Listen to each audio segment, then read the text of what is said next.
He was the baby's daddy, but he wasn't his Abba. Nevertheless, being his earthly father was his assignment, the one who was timeless decided to dispatch one of his angels and point him in directions where he could say that no longer he had to look in his salvation, but rather pointed to where he could find it. It just so happens to be in the belly of his fiancée. He thinks to himself, never in my wildest dream could I conjure up something so strange. He probably thought to himself, this must be some kind of game, until the angel told him, your son is a step towards salvation, and his name is to be Jesus, for he will save, and Mary is to be your wife, so never for a second shall you be ashamed. I can see a lesser man looking for an exit, hoping for an escape, but he buckled down and he decided to stay.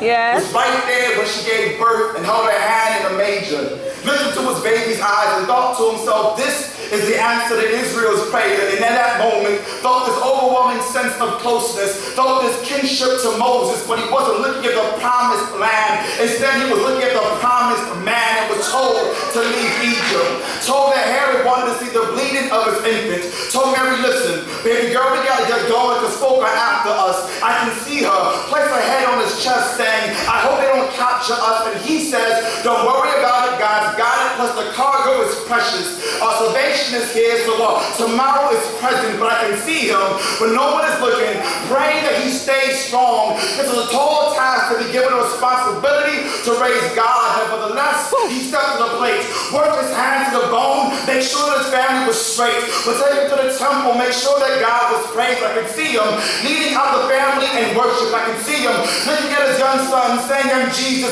yours is the highest form of purpose, but I can see tears emerging as he begins to realize the one he is schooling is the one who's going to lead him to the kingdom. I can see him anytime feeling trapped, anytime he had a hard day at work, he would go and look at his son to feel a certain sense of freedom. And then I realized that one of the reasons why the enemy is able to be easily creeping in our church is because we don't have any more Josephs anymore. All right.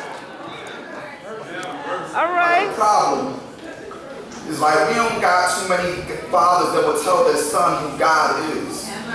Like we got too many boys who don't even know who their pop is. So true. Like we got too many women who don't have a husband and tell them that God got this. Like so true. We got too many men who don't hold their hand or the mother of their children as they give birth. Like we got too many men who don't look at their daughters to let them know what the value is of their worth. Like we got too many men who don't lead their family to a biblical birth. I pray for more Josephs in the church. Amen. I can testify that God moves.